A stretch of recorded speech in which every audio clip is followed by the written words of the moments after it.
Bonjour à tous, je m'appelle Jean-Baptiste Rémy, je suis chef de produit API à HSBC et je vais vous parler aujourd'hui des API de trésorerie, c'est-à-dire des API en tant que canal de communication bancaire.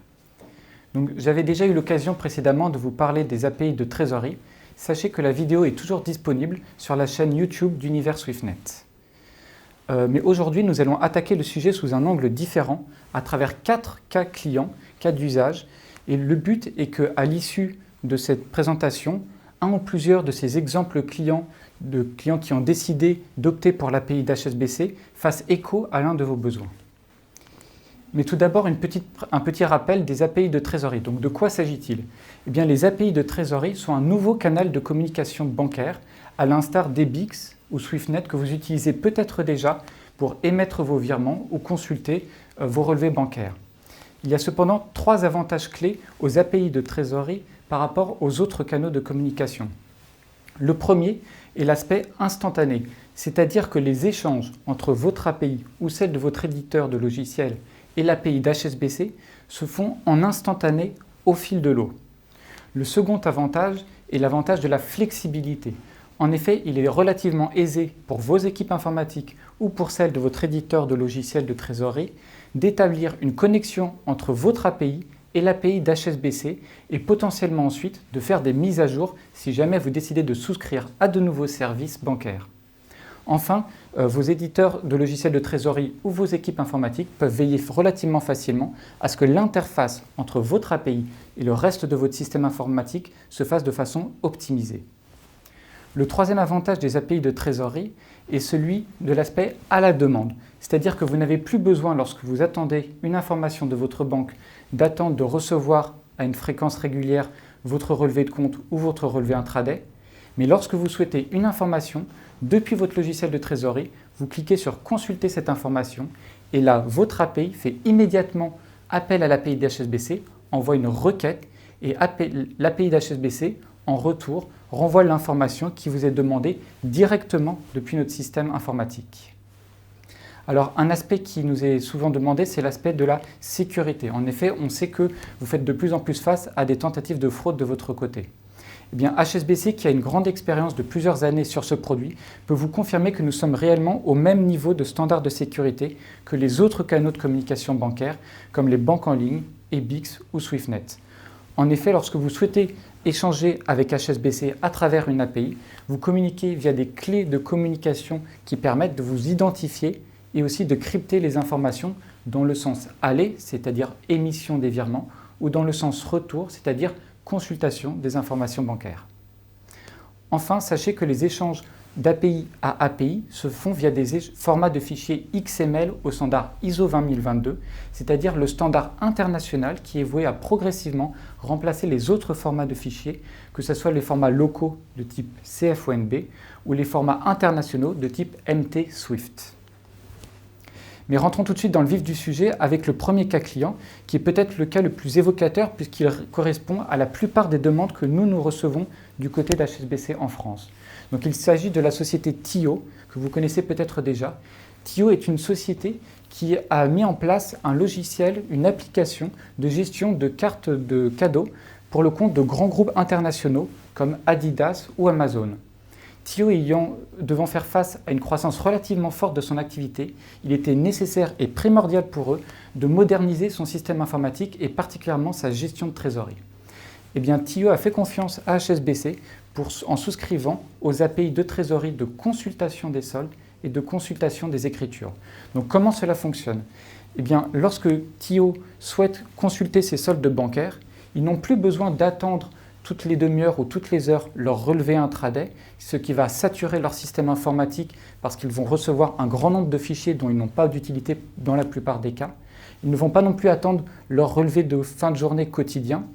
Le trésorier va directement cliquer sur consulter le solde depuis son logiciel de trésorerie et là, son API ou celle de son éditeur de logiciel va faire immédiatement un appel à l'API d'HSBC qui va renvoyer instantanément le solde en temps réel, c'est-à-dire soit le solde intraday en cours de journée, soit le solde comptable.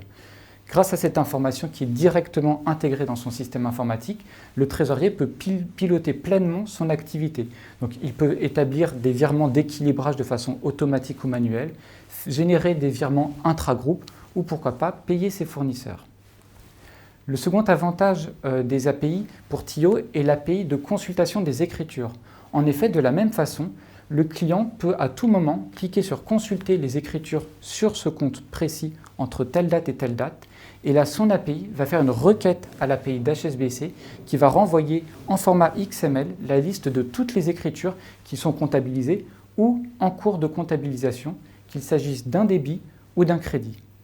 De cette façon, par exemple, le système informatique de TIO établit une réconciliation automatique des écritures qui permet d'identifier directement les arrivées de crédits qui correspondent à des paiements de factures de leurs clients. Et ainsi, cela peut vous permettre à vous, par exemple, de activer directement et automatiquement le service auquel a souscrit le client ou de livrer la marchandise puisque vous constatez que le paiement a bien été effectué.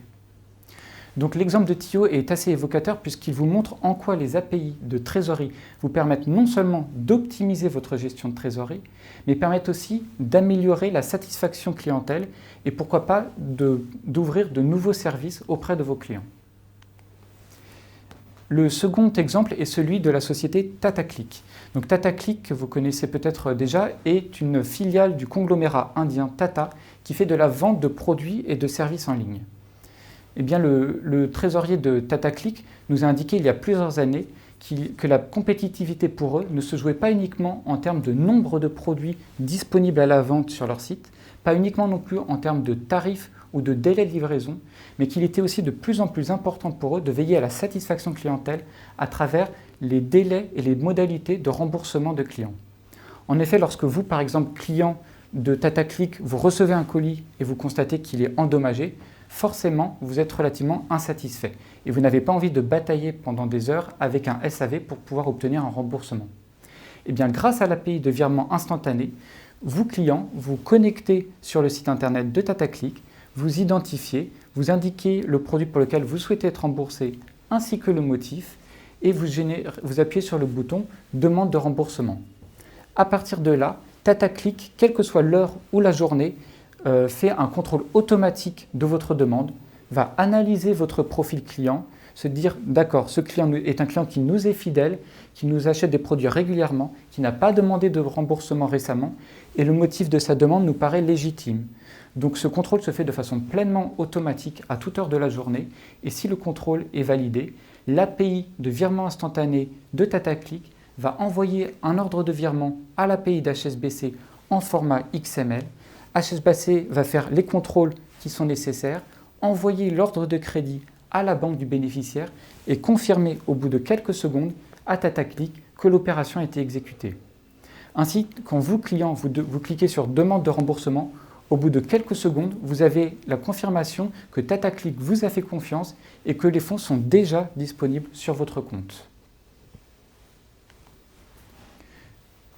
Le troisième exemple est celui des assurances. Donc, imaginons que vous, en tant que particulier, par exemple, vous subissiez un accident ou qu'en tant qu'entreprise, un de vos entrepôts est brûlé. Eh bien, forcément, vous êtes en situation de fort stress et vous devez faire face potentiellement à un trou dans votre trésorerie. Et c'est à ce moment-là que vous, clients, vous attendez que votre assurance vous fasse confiance et justifie ce pourquoi vous payez tous les mois. Eh bien, si votre assurance a souscrit à l'offre API d'HSBC, de la même façon que pour TataClick, vous pouvez vous connecter sur le site internet de cette assurance, vous identifier, demander un remboursement, télécharger les documents qui sont attendus par votre assurance et là, votre assureur est en mesure de faire un contrôle automatique ou semi-automatique sur votre profil client et pour vérifier que le dossier est bien complet. Et si jamais tous les éléments requis sont validés, votre assurance peut envoyer un ordre de virement instantané à l'API d'HSBC qui va de la même façon traiter les opérations, envoyer l'ordre de crédit à la banque du bénéficiaire, recevoir la confirmation qu'elle va vous relayer immédiatement à vos assurances. Donc de la même façon, quand vous, client, vous demandez le remboursement, potentiellement, en quelques secondes, vous pouvez voir que votre assurance vous soutient en cas de difficulté et que les fonds sont déjà disponibles pour faire face à vos dépenses les plus urgentes, jusqu'à un montant de 100 000 € pour les virements instantanés en SEPA. Donc il existe aussi un cas d'usage relativement similaire avec les organismes de crédit. Donc de la même façon, lorsque vous souhaitez par exemple obtenir un prêt à la consommation, vous allez vous connecter sur le site internet de l'entreprise, indiquer les informations vous concernant, le motif de votre demande et si l'opération est validée, vous pouvez avoir la confirmation par l'organisme que les fonds sont déjà disponibles sur votre compte et prêts à être utilisés. Donc on l'a vu, les API en tant que canal instantané se marient particulièrement bien avec la notion de virement instantané. Mais cependant, la société Fundment a décidé, elle, d'utiliser les API dans une optique bien plus large pour tout type de moyens de paiement.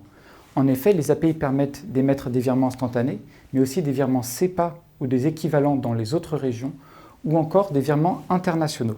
Donc pourquoi Fundment a décidé d'opter pour les API en tant que canal de virement et pour suivre ces opérations? Eh bien, cela lui permet notamment de s'exonérer des coûts relativement élevés de mise en place et des délais relativement longs pour un contrat SwiftNet. Cela peut aussi éviter à une entreprise d'avoir à ouvrir dans chaque pays dans lequel elle est présente un canal de communication local. L'avantage aussi des API est que vous avez la confirmation dès l'émission du virement de la prise en charge de l'opération par HSBC. Par ailleurs, si jamais il s'agit d'un virement international, via l'API GPI, vous êtes en mesure de suivre l'opération durant toutes les étapes de traitement par HSBC, les contrôles techniques ou les contrôles bancaires, mais aussi au-delà jusqu'au crédit sur le compte du bénéficiaire. Donc ainsi, vous, entreprise, lorsque vous envoyez un virement international à l'API d'HSBC, vous pouvez être informé par HSBC et avoir la confirmation que votre bénéficiaire, votre fournisseur par exemple, a bien été crédité et vous pouvez ainsi l'avertir pour lui demander d'activer le service auquel vous avez souscrit ou lui demander de livrer la marchandise. Cela bien évidemment fonctionne pour les virements de salaire pour être sûr que vos salariés ont bien reçu leur paye en fin de mois. Donc on l'a vu, il existe un grand nombre de cas d'usage pour les API de trésorerie. J'espère que certains d'entre eux feront écho à l'un de vos besoins. Quoi qu'il en soit, en tant que banquier, nous ne vous conseillons pas du jour au lendemain de supprimer tous vos autres canaux bancaires, EBIC, SwiftNet ou banque en ligne pour passer directement sur les API de trésorerie, mais plutôt d'identifier en lien avec votre banquier et pourquoi pas votre éditeur de logiciels de trésorerie, un cas d'usage précis pour lequel les API ont un intérêt par rapport aux autres canaux. Donc bien entendu, vos interlocuteurs en banque sont disponibles pour échanger avec vous sur ce sujet. Une fois que le cas d'usage est identifié, nous vous conseillons d'établir un POC, c'est-à-dire un Proof of Concept, un test sur un ou deux comptes, afin de s'assurer que tout fonctionne bien et que les processus internes chez vous sont bien opérationnels. Une fois que le test a été validé, là vous pouvez envisager de passer à la dimension supérieure en envoyant des volumes plus importants, en utilisant les API dans d'autres cas d'usage ou en vous étendant à l'international. Quoi qu'il en soit, je vous remercie de m'avoir écouté et vous dis à bientôt.